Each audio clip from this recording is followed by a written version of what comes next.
Alright, we're recording. It is 11:09 p.m. June 24th, 24th movie of the Vampire Marathon. Martin. My Sorry, dean. you're a Nosferatu. I gotta stake you. Oh, Hey, your soul's damned. Your soul's damned. damn. Okay. That's a great greeting to give your relative. So Your soul is damned. Your soul is damned. Nosferatu. It's like, okay, buddy. it's like I am here to save your soul, and I will destroy you. I'm like, here, bring you up to your room. I'm like, man. But no, Martin, it's definitely a fascinating film, alright. It's so like it's like you know how we started off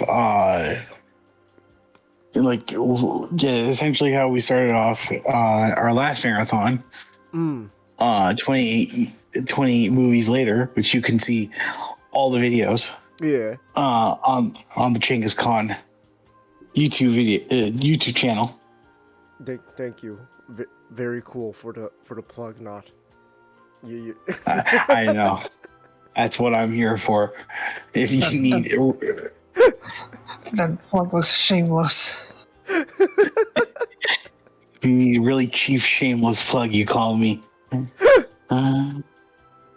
But like we started off that marathon watching. Did we? Yeah, I believe so. Yeah, we essentially started off that marathon watching, the Dead trilogy. Yeah, Which is very much the child of the children of George A. Romero, who in modern day we often refer to as the grandfather of the zombie film. Because his little films that could eventually spawn into a multi-million-dollar idea, and just so imagine if you were just a filmmaker out there in Pittsburgh, making like sets for Mr. Rogers' Neighborhood, knowing that soon you'd be responsible for soon you'd be responsible for Call of Duty Zombies and Resident Evil.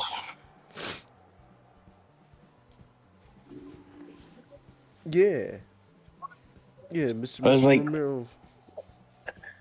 it seems like such a it seems like such a a fitting note that we also include him in this marathon with his another type of horror movie that he has created revolving around the vampire.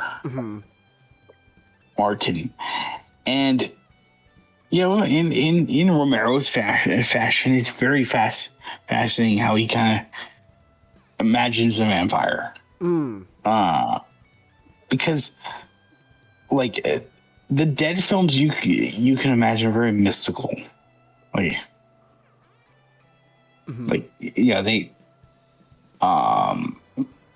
in the sequel, like in Dawn of the Dead, they one of the characters also just brings up scripture, just knowing that whatever explanation from scientific to biblical could explain the dead rising from the grave, but here mainly this is a film that very kind of also takes that same approach, but in a very vague sense. Because because like Martin may or may not be a vampire. Mm. He's a terrible person. That's as far as we know. Yeah, he's awful. But he may or may not be sick. Mm. And his sickness revolves around his belief that he is a vampire. Mm-hmm. And that he quote unquote needs to feast on human blood. Yeah.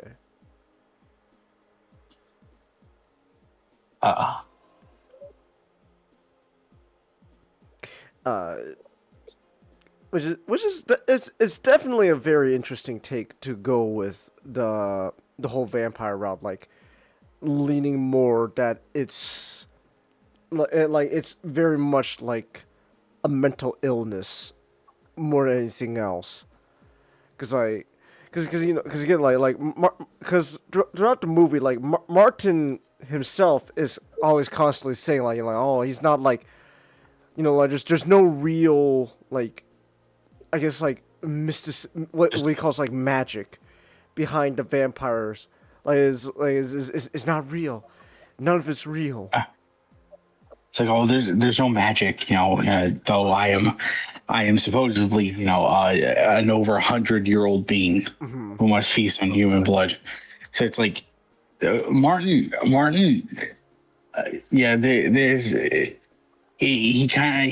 Martin very much exemplifies that psychosis that a person goes through, where they will understand logic very well, but like every time that logic has to pertain to them, pertain to themselves, it's almost like it's almost like he's speaking Chinese to himself. He just doesn't grasp the fact that like he believes that magic, like he'll believe that like magic and superstition doesn't exist. Yet he still doesn't buy the fact that he is not a vampire. He's just a different, he's just a vampire who can live a long time, and is also just and is also but like also doesn't have like the weaknesses of vampire. He doesn't have the strength as much as he likes to believe he does. From a lot of the like fantasy sequences that he always imagines.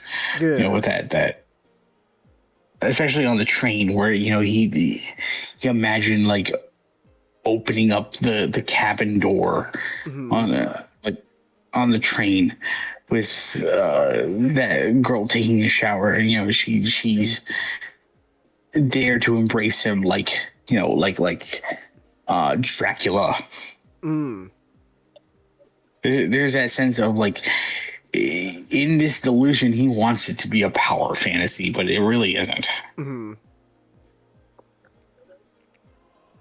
Yeah. Which again, like it goes back to the whole like leaning more like is all like a mental illness. Like he has like he has these visions, like these fantasies of being this all powerful vampire and all that. Like, but in reality, like he's everyone just sees him as just some weird sick man who Except for Kuda. Except for Kuda. Nosferatu, I will save your soul, and I will destroy you. Hey man, look, I just need a place to stay for the night. Nosferatu. Oh, go ahead. So he's his grand cousin. So Kuda is Martin's grand cousin. His grand cousin. And he promises to take in the young Martin Because it's as he explained to his granddaughter, it's customary that supposedly there are just persons in his family that are all vampires. Or like that. Well, no, there are persons in his family that are considered vampires.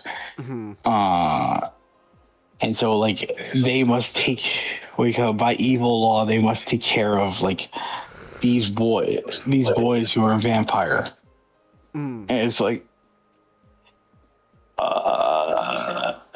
like Buddha is really just an interesting case himself, because not only is he enabling Martin, his superstitions are really the only thing he's got.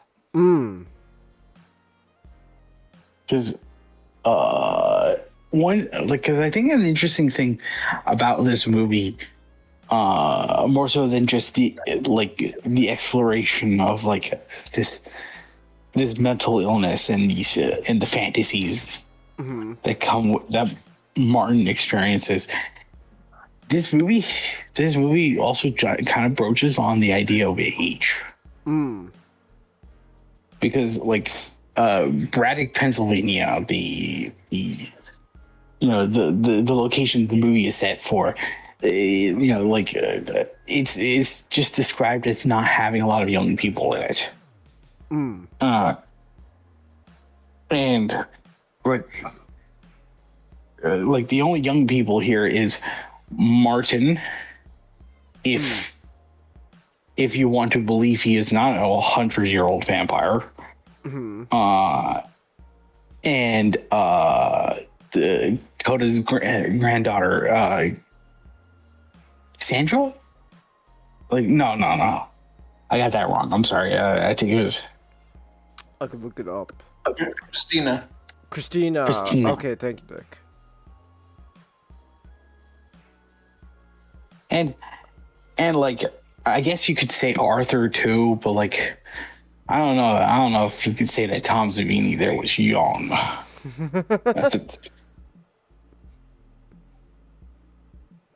But yeah, like Braddock seems like a community that is mostly filled with elders.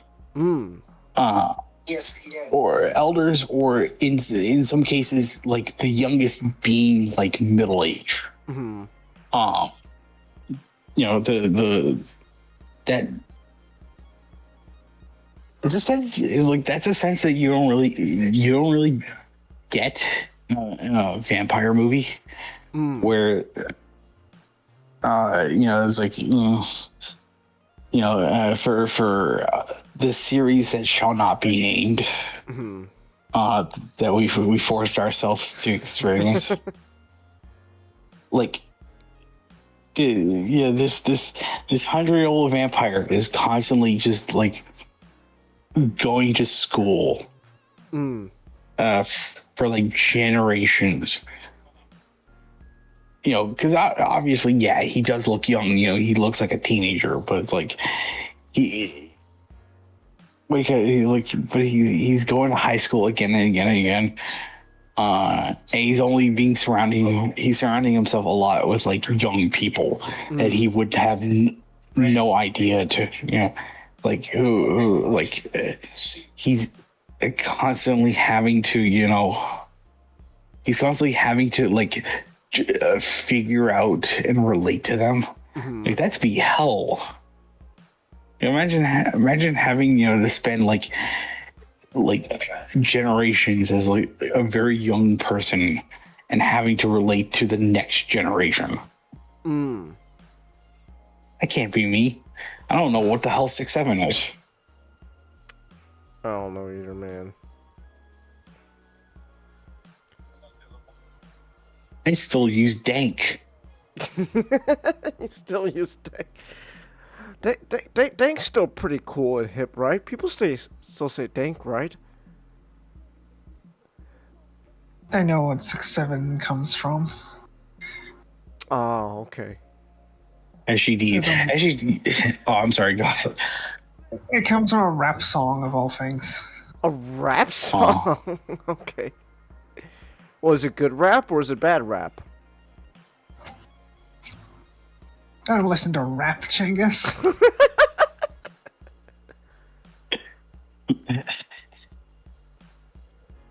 But yeah, like this film, Martin feels like Martin kind of always feels like he's uncomfortable in his own skin. Mm. And the only moments of like comfort and respite he gets is from like a middle-aged woman. Mm.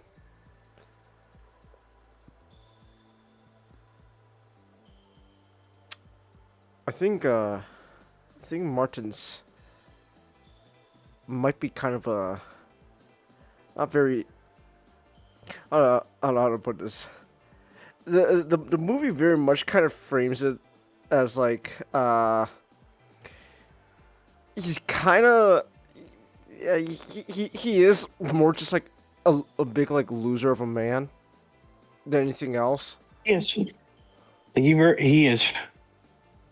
Uh, uh, especially like at the end of the movie, right? Where like like everyone's on the radio show, like it's like, oh, what happened to that guy? Oh, I want him back, but like it was more just out of oh man, he was weird, what a loser. But hey, that was funny to listen to. Can we hear a little more of that? So, which again, like the like Martin being like this big loser of a man,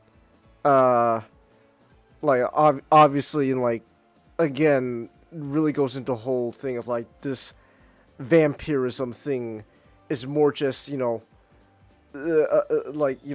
this fictional fantasy that's concocted in his mind for him to not feel, for him to like basically, I guess, like feel more, or like I guess like powerful in a sense, because because like in his fantasies, he's oh, he's this vampire, he could like just like pounce on women and all that, whoa. But then in reality, like, no, like I mean, even when like the first time you see him like try to drink someone's like woman's blood and all that, like he has to like use like narcotics to drug her.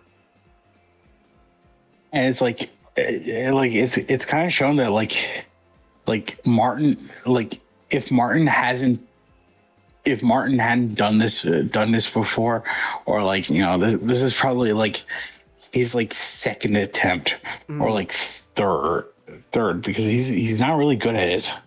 Like he struggles with like the woman in the carriage. She's like he's gonna he's constantly having to like shush her. Like he's completely out of control, unlike in his fantasies, and she's cursing him out while this is happening. And even it's just like with like how pathetically he tells the DJ, where it's like he can never like the fact that like he can never sleep with a woman who isn't awake and conscious. Just for the fact that he's a rapist. Yeah. Because like he's just a loser, and he's kind of ashamed.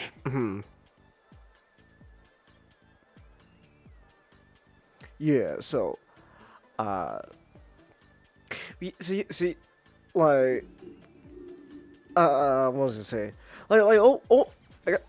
Martin's very very interested in like movie, I gotta say. Like just again like the whole like thing of vampirism as just a mental illness, kind of that's a fantasy for this loser of a man who isn't who thinks like again like the vampirism he thinks the vampire he thinks he is more just something to make him feel more powerful than he actually is. It's very I just think that's a very interesting take on like again like you know like what it means like a vampire like uh which which again like goes comes back to what I was saying how like as we kind of watch all these movies we see how you know as the time goes on like you know like different takes on vampires like the nature and all that what they do etc changes over time so it is very interesting to actually see a version of like the vampire like I guess quote unquote mythos where it again it is less of like you know like a myth like a mystical legend is more just you know just a fictional fantasy made up in the mind of an absolute you know horrible human being. Uh, I want to bring this up. It is related by virtue of like it being it being a movie made by George Romero.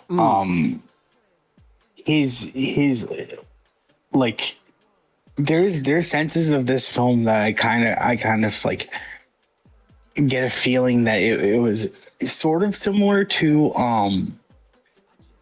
the amusement park, which was a film that was considered lost for a very long time before in 2017, like months before his death, they managed to find like a 60 millimeter copy. Wow.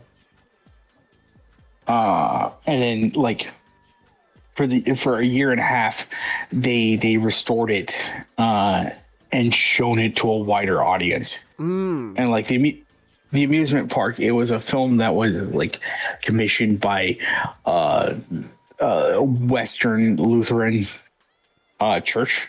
Oh, okay. It's about like elder abuse. Oh.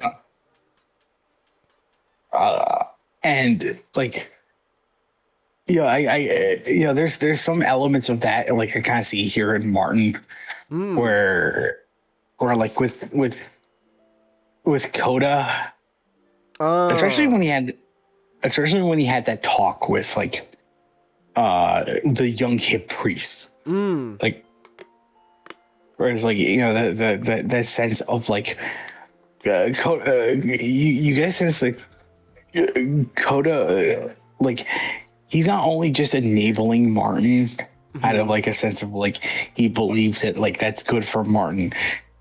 Coda also is just also kind of like delusional himself.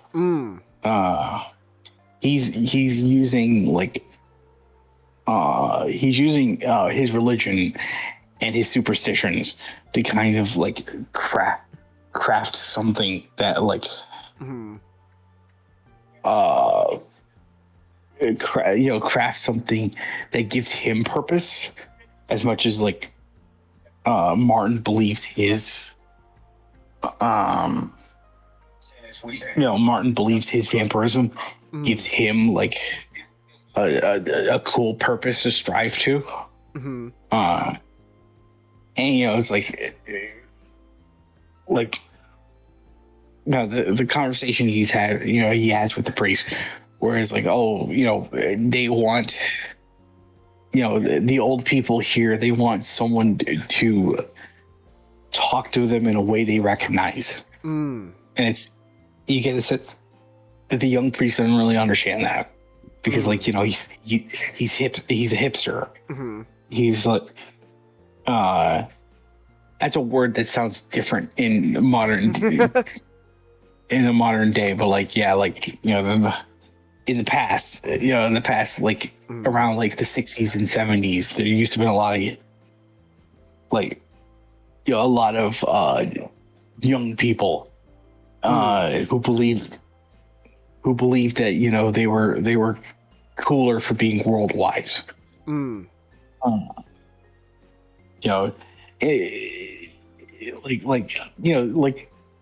That joke from Fritz the Cat, where they were just They were just bumming, trying to impress the crow. Uh-huh. So like, so it's like this priest, you get a sense of like he really shouldn't be here. Mm. But like I guess he's just here because he's very laid back and he doesn't really he really doesn't care. Like he doesn't really care about all that stuff. Yeah, like that's an interesting thing that I sort of gotten from watching Martin a second time after watching the amusement park, where it's like, hey, I wonder if like that aspect was still on George's mind, even just years down the line. Mm. Oh, that's really interesting. We should watch that movie, Amusement Park, because I'm always down for just watching anything from Romero. What is it? Oh, I do feel like I do want to mention this, because it's just something like just like it's just gonna stick out to me like a sore, not like a sore dump, but like it just sticks out like very much. This movie didn't really have that big of a budget, did it? Like, No. no, yeah, cause like, well, it's I commend like movie makers who are able to like make something with like limited resources and money, but like you could just tell though when you're watching Martin that this didn't exactly have the highest budget. Like this was made on like a budget of 250,000. 250, jeez. Hold on. I'm whipping out that inflation calculator. I mean, it still wouldn't be like that big of much of money nowadays, but still, like $250,000. Wow, that's crazy, man. Hold on. Let me go. 250,000. I also want to mention that like just like the amusement park, we also just found like a 2 hour and 45 minute director's cut of Martin. Oh, in like wow. 20 and like this was back in 2021, but it's like it was found and like the last thing I heard about it was it was being taken, like it was being taken to being like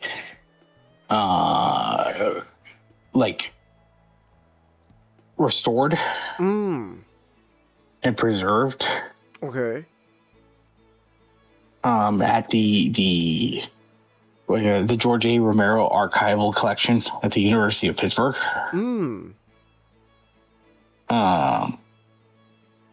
But like, hopefully we would get to see like, we would get to finally see that what that director's cut kind of looks like. Yeah. Set up the car so I don't have to change. Yeah, I'd be down for that. Also, according to the inflation calculator, $250,000 nowadays is like, it's about like a little over 1,300, like close to 14. No, not 1,300. Like it's around like almost like $1.4 million. So like around like a million.